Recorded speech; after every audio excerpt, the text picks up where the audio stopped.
Yeehaw, I got snake eyes.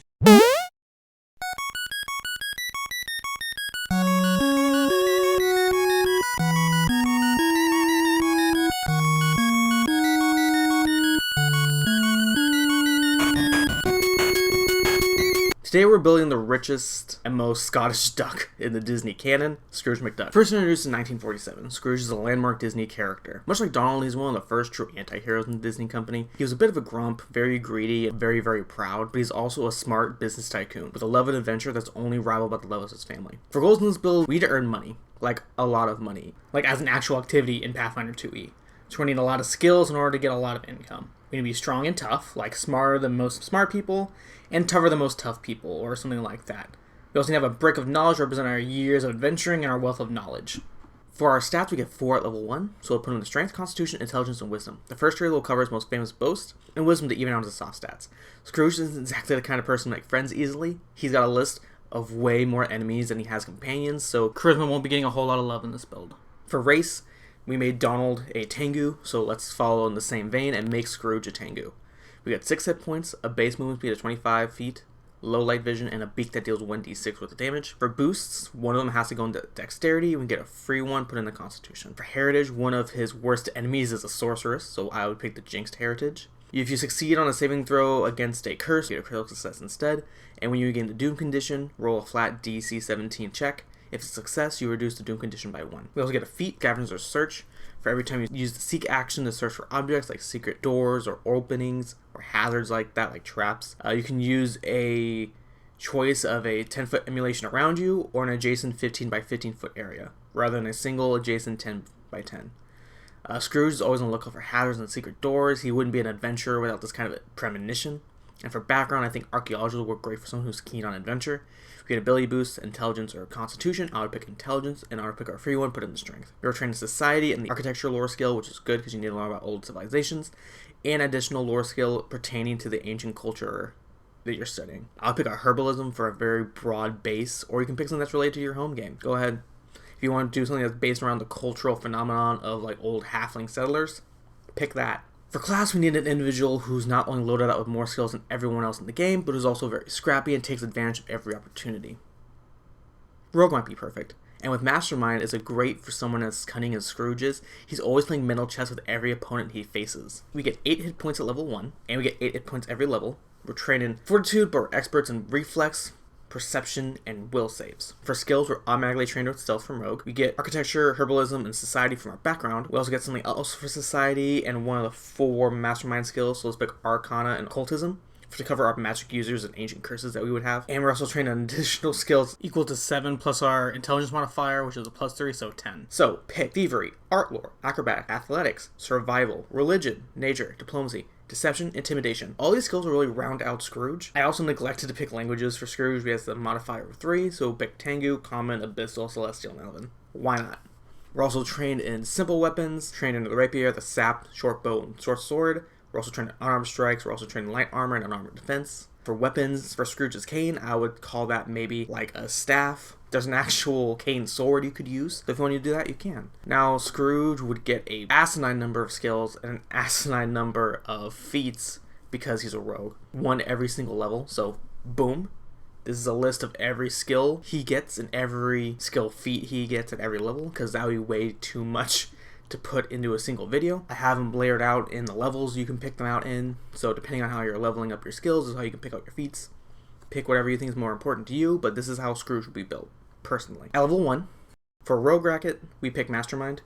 We get a Sneak Attack that deals 1d6 worth of damage. If you strike a creature that's flat-footed with the Agile or Finesse weapon, or ranged weapon, you deal an extra d6 worth of damage, and this gets increased as we level up. For our first level rogue feat, get Trapfinder. You get a +1 bonus to your perception checks to find traps, to AC acts made by traps, and to saves against traps. And even if you aren't searching, you get the check to find traps that normally require you to be searching, just normally.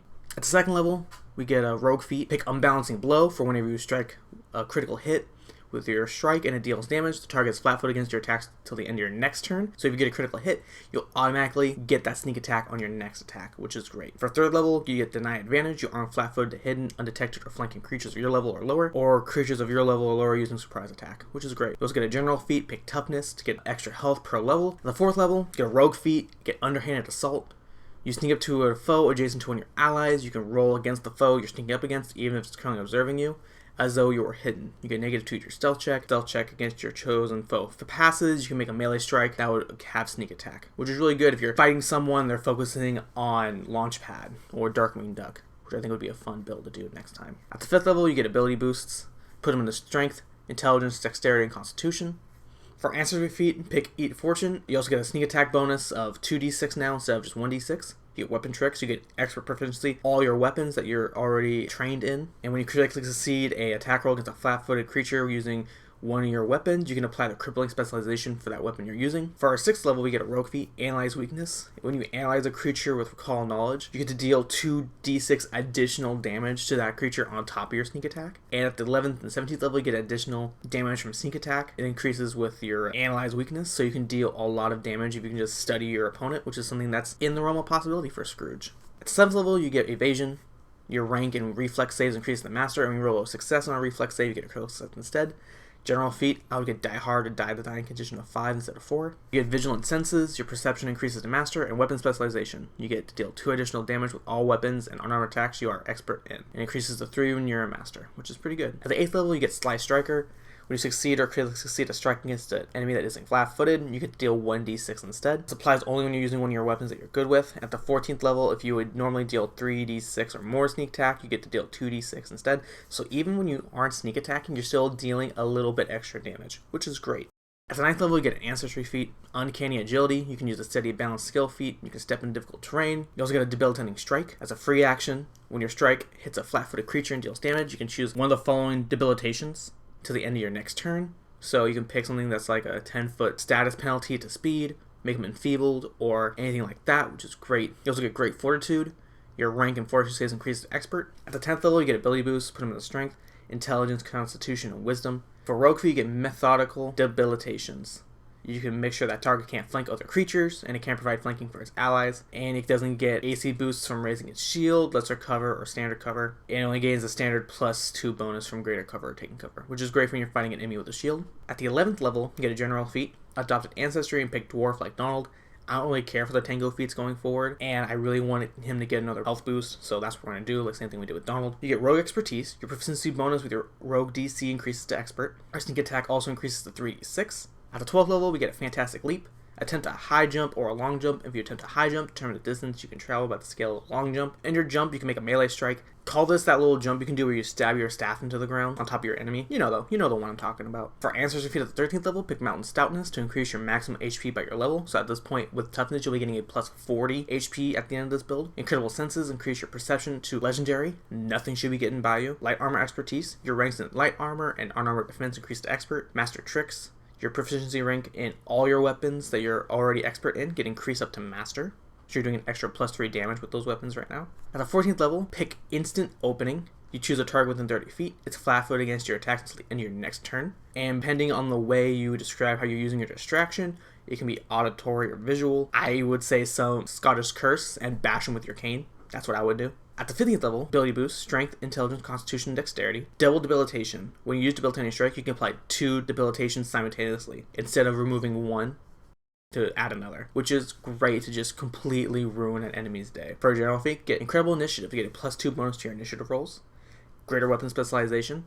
Your damage from your weapon specialization increases to 6 since you're a master on them. At the 16th level, get Reconstruct the Scene. Spend 1 minute surveying a small location, like a single room, to get an impression of the events that occurred in there in the last day. This is really helpful when you're like trying to place where the Beagle Boys or Magica Dispel are at any given location. At the 17th level, Ancestry feat, pick Telluric Power.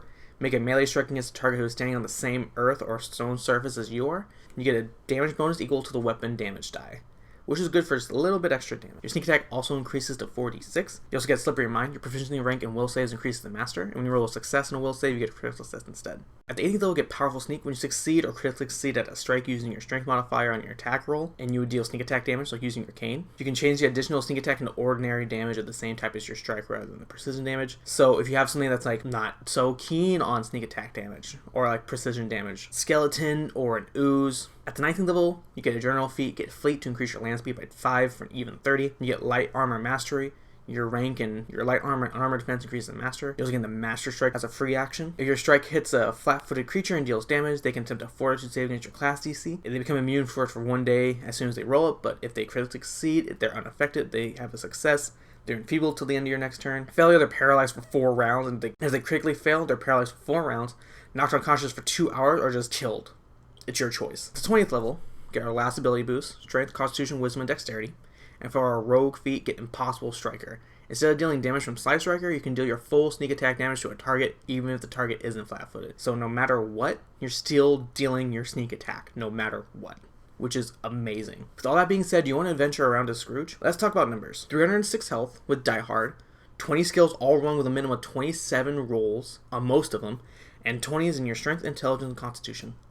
Hell yes. Unless you're facing the master of their domain, you have a leg up on most people in most of these stats. Meaning, yes, you'll most likely be smarter than the smarties and tougher than the toughies.